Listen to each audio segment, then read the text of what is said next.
بسم اللہ الرحمن الرحیم۔ پہلا سوال پوچھا ہے جی محمد عاصم نے اتر پردیش انڈیا سے، کہتے ہیں کہ جی کیا تبلیغی جماعت میں جڑنا ضروری ہے؟ مسجد میں جو تبلیغی اعمال ہوتے ہیں اگر ہم اس میں نہیں جڑنا چاہتے اور وہ زبردستی کرتے ہیں کہ نہیں جڑو، تو کیا ہمیں اس میں جڑنا ضروری ہے؟ اگر ہم اس کی جگہ کوئی اور نیک عمل کر لیں تو کیسا ہے؟ بھائی محمد عاصم جب اتنا اصرار کر رہے ہیں تو جڑ جایا کریں یار، وہ محبت میں کہہ رہے ہیں، باقی شرعی طور پہ تو جڑنا ضروری نہیں ہے۔ ظاہر ہے اصل تو یعنی ہر انسان آزاد ہے، وہ جس طرح سے چاہے تبلیغ کرے، جو اپنا عمل کرنا چاہے، لیکن ایک دنیا میں اتنا کام ہو رہا ہے، آپ کے جڑنے سے ان کو بھی فائدہ ہوگا، آپ کو بھی فائدہ ہوگا، تو جڑ جایا کریں۔ فرض واجب نہیں ہے لیکن ناجائز بھی تو نہیں ہے نا، ثواب تو ہے بہرحال۔ نہیں علی المنکر فرض ہے، پھر نہیں علی المنکر ہر آدمی اپنے انداز سے کر سکتا ہے، کوئی کسی طریقے سے نہیں علی المنکر کرتا ہے، کوئی کسی طریقے سے نہیں علی المنکر کرتا ہے۔ تو تبلیغی جماعت والے بھی نہیں علی المنکر کا ایک شعبہ ہے جس کو وہ اختیار کیے ہوئے ہیں، جس سے بہت سارے شعبے زندہ ہو جاتے ہیں۔ تو اگر آپ تبلیغ والوں کے ساتھ جڑیں گے تو انشاءاللہ اس کی آپ کو دنیا اور آخرت میں بہت زیادہ برکتیں حاصل ہوں گی۔ تو مشورہ ہے میرا، جڑ لیا کریں، باقی فرض واجب نہیں ہے۔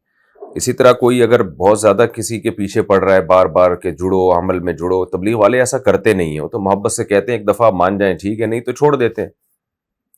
لیکن اگر کوئی ایسا کر رہا ہے تو اس کے لیے بھی ٹھیک نہیں ہے بار بار کسی کو اصرار کرنا کہ بھئی آپ میرے ساتھ ہی اس کام میں جڑیں یا اس تعلیم میں لازمی بیٹھیں آپ۔ تو تبلیغ کے اکابر بھی اس سے منع کرتے ہیں اور اس کا نقصان بھی ہوتا ہے، لوگ پھر بدکنا شروع ہو جاتے ہیں۔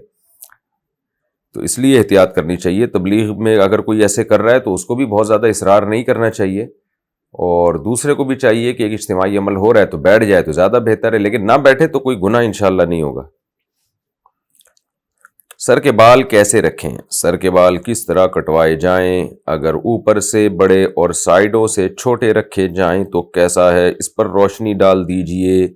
سمیع اللہ خان جہلم سے۔ یہ عمل جائز نہیں ہے۔ نبی صلی اللہ علیہ وسلم نے اس عمل سے منع کیا کہ کہیں سے بال منڈوائے جائیں اور کہیں سے بال رکھے جائیں۔ اب بعض لوگ کہتے ہیں منڈوانے سے منع ہے نا، ہم منڈوا تھوڑی رہے ہیں، بال کہیں سے بڑے رکھ رہے ہیں کہیں سے چھوٹے رکھ رہے ہیں۔ تو دیکھیں جو بال منڈوائے جاتے ہیں 4-6 دن میں وہ بھی نکل ہی آتے ہیں، تو اس کا اثر 2-4 دن 1-1.5 ہفتے کے بعد ختم ہو جاتا ہے۔ پھر نتیجہ کیا نکلتا ہے کہ جب بال نکلتے ہیں تو کہیں سے چھوٹے ہوتے ہیں کہیں سے بڑے ہوتے ہیں۔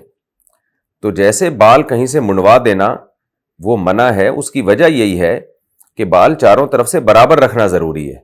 تو اسی طرح کہیں سے بال چھوٹے رکھنا اور کہیں سے بڑے رکھنا بھی اسی وعید میں داخل ہے۔ تو اس لیے یہ عمل ٹھیک نہیں ہے، جائز نہیں ہے کہ آپ نے کہیں سے بہت چھوٹے بال کرا دیے کہیں سے بہت بڑے بال کرا دیے۔ ہاں اگر بال جیسے نائی نے برابر کاٹے، تھوڑا بہت ہلکا پھلکا فرق رہ گیا، جو فرق ختم کرنا ممکن ہی نہیں ہے، وہ پھر معاف ہے۔ لیکن اپنے اختیار سے، جیسے آج کل فیشن نکلا ہوا ہے، ادھر سے بال اتنے بڑھا لیتے ہیں، ادھر سے بالکل ہی جیسے کوئی کٹورا رکھ کے بال کاٹے ہوں، تو یہ عمل جائز نہیں ہے، اس سے اجتناب لازم ہے۔